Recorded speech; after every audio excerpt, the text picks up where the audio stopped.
minor dies, already ನಾನು ನಿಮಗೆ ಹೇಳಿದ್ದೇನೆ, the mother will become the natural guardian. After the death of the mother during the minority of a child, there is either a testamentary guardian or the guardian appointed by the court. ಅಮ್ಮ ತಿಳ್ಕೊಂಬಿಟ್ರೆ, ಅಪ್ಪ ಇಲ್ಲಾಂದ್ರೆ ಅಮ್ಮ natural guardian ಆಗ್ತಾರೆ, ಅಮ್ಮ ಇಲ್ಲಾಂದ್ರೆ ಅಪ್ಪ natural guardian ಆಗ್ತಾರೆ. ಇಬ್ರು ಇಲ್ಲ ಅಂತ ಹೇಳಿದ್ರೆ ಬೇರೆ ಯಾವುದೇ ರಿಲೇಟಿವ್ಸ್ ಇದ್ರು ಕೂಡ ಅವರು ನ್ಯಾಚುರಲ್ ಗಾರ್ಡಿಯನ್ಸ್ ಆಗಲ್ಲ, unless otherwise it is clearly stated in the ವಿಲ್ಲಲ್ಲಿ ಹೇಳಿದ್ರೆ. ವಿಲ್ಲಲ್ಲಿ ಹೇಳಿದ್ರೆ ನಾವು ಅವ್ರಿಗೆ ಟೆಸ್ಟಿಮೆಂಟರಿ ಗಾರ್ಡಿಯನ್ ಅಂತ ಹೇಳ್ಬಿಡ್ತೀವಿ. ವಿಲ್ಲಲ್ಲೇ ಟೆಸ್ಟಿಮೆಂಟರಿ ಗಾರ್ಡಿಯನ್ ಅಪಾಯಿಂಟ್ ಮಾಡಿಲ್ಲ ಅಂದರೆ court will appoint the guardian.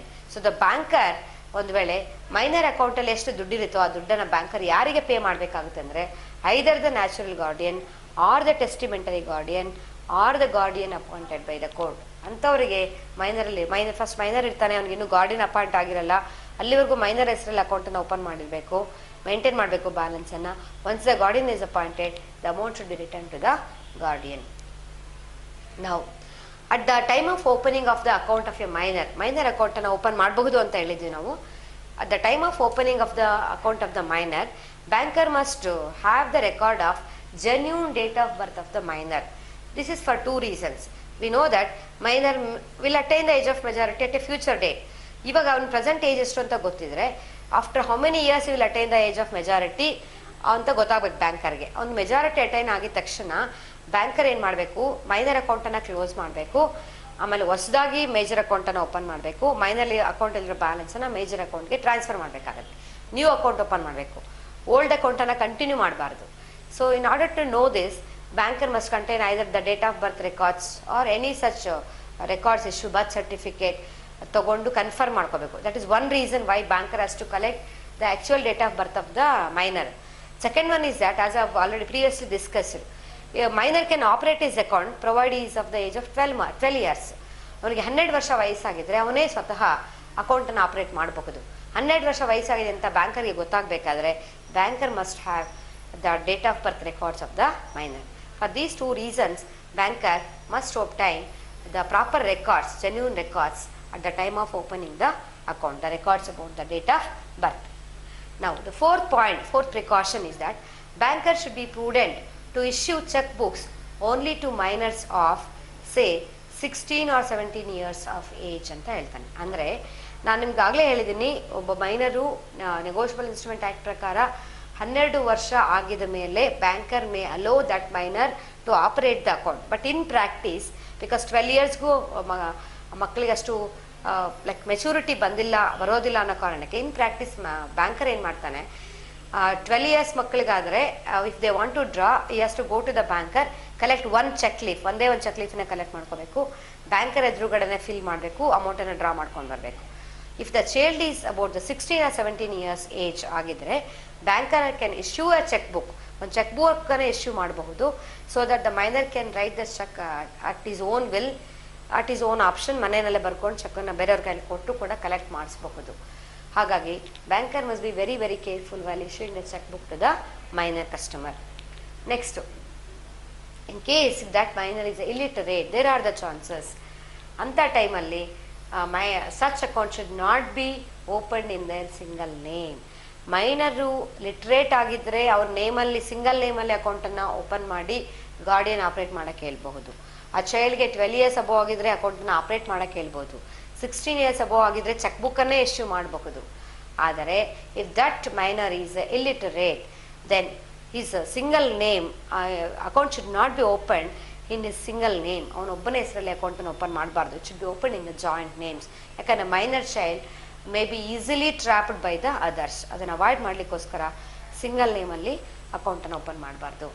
Next, as a measure of precaution, banks adopt a general rule not to accept a deposit exceeding a particular sum. ಅಂದರೆ minor child excess amounts, if it is in terms of some lakhs, 10, 20, 30 lakhs, crores, ಆ ಥರ excess amount ಇದ್ದರೆ minor customer ಇಂದ banker ಡೆಪಾಸಿಟ್ಸನ್ನು accept ಮಾಡೋದು. It is not a statutory rule, but it is a practice to safeguard banker's own interest. ಯಾಕಂದರೆ ಮೈನರ್ಸ್ಗೆ ಆ ಹಣ ಎಲ್ಲಿಂದ ಬಂತು, ಅದು ಲೀಗಲ್ಲ ಗೊತ್ತಾಗೋದಿಲ್ಲ ಬ್ಯಾಂಕರ್ಗೆ. ಯಾಕಂದರೆ ಮೈನರ್ ಮೇ ಲೈಕ್ ಮಿಸ್ರೆಪ್ರೆಸೆಂಟ್ ಈ ಸ್ಟೇಟಸ್, ಸುಳ್ಳು ಹೇಳ್ಬಹುದು ಅವನು. ಹಾಗಾಗಿ ಸಾಧ್ಯವಾದಷ್ಟು ಅವನು ಸಿಂಗಲ್ ನೇಮಲ್ಲಿ ಅವನಿಂದ ಹ್ಯೂಜ್ ಅಮೌಂಟ್ಸ್ ಆಫ್ ಡೆಪಾಸಿಟ್ಸನ್ನು ಬ್ಯಾಂಕರು ಅಕ್ಸೆಪ್ಟ್ ಮಾಡಬಾರ್ದು.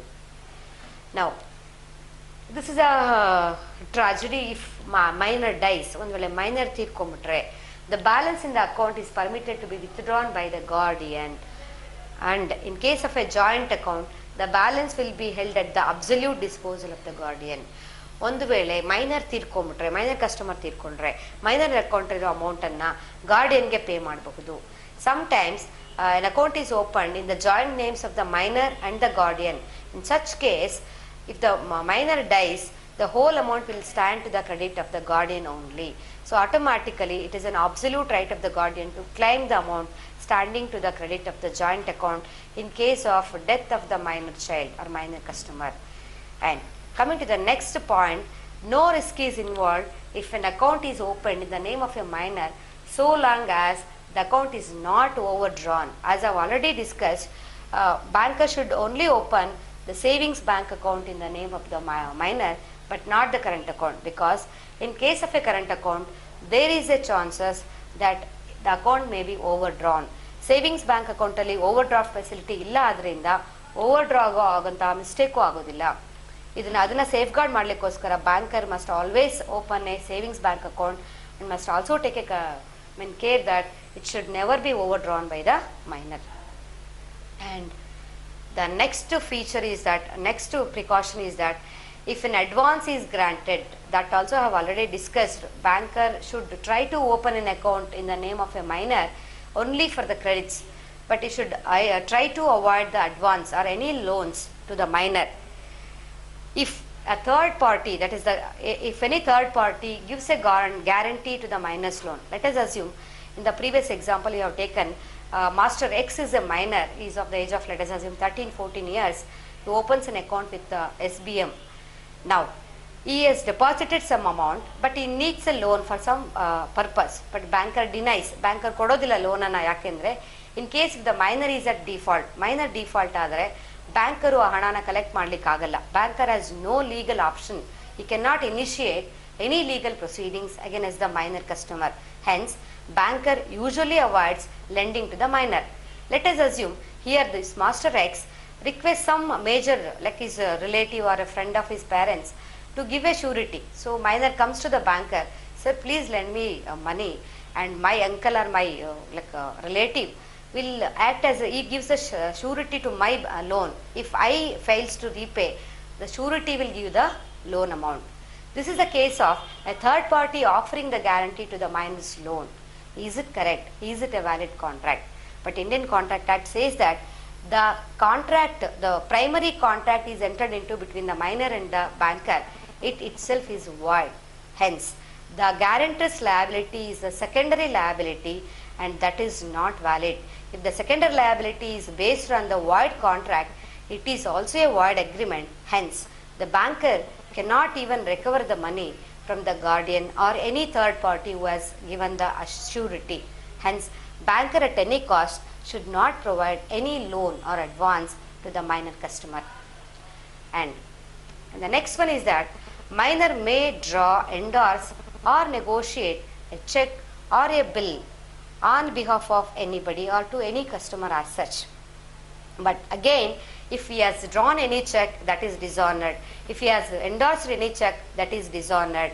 Then for the dishonor, minor is not liable. As long as there is any right on the negotiable instrument, as long as there is any right on the check, ಆ ಚೆಕ್ಕಿಂದ ಮೈನರ್ಗೆ ಹಣ ಬರಬೇಕಾಗಿದ್ರೆ he can claim his right, ಅವನ ಹಕ್ಕನ್ನ ಚಲಾಯಿಸಬಹುದು.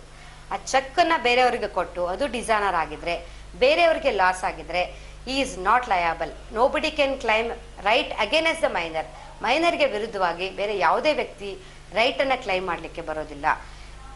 And lastly, minor may be appointed as an agent, because agent is not the primary responsibility.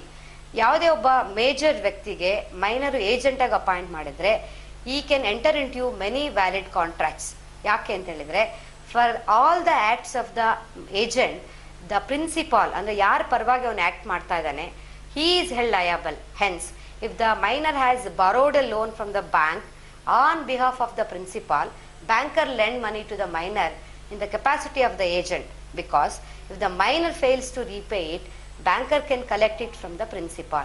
So we can say that minor can be appointed as an agent. And one more point is that if the banker is lending to the minor to fulfill his basic needs, say for the education of the minor child, for the health maintenance of the child, for maintaining the essential conditions of essential requirements of a minor child, for that sake if the banker has lent, then banker can definitely recollect that amount after that minor child has attained the age of majority. Other than for these reasons, if the banker has lent for any other valid reason, he cannot recollect the loans back. Hence we can say that minor is a special type of customer and banker has to take all the precautions and care in order to avoid the risk associated with operating the account of the minor. Thank you.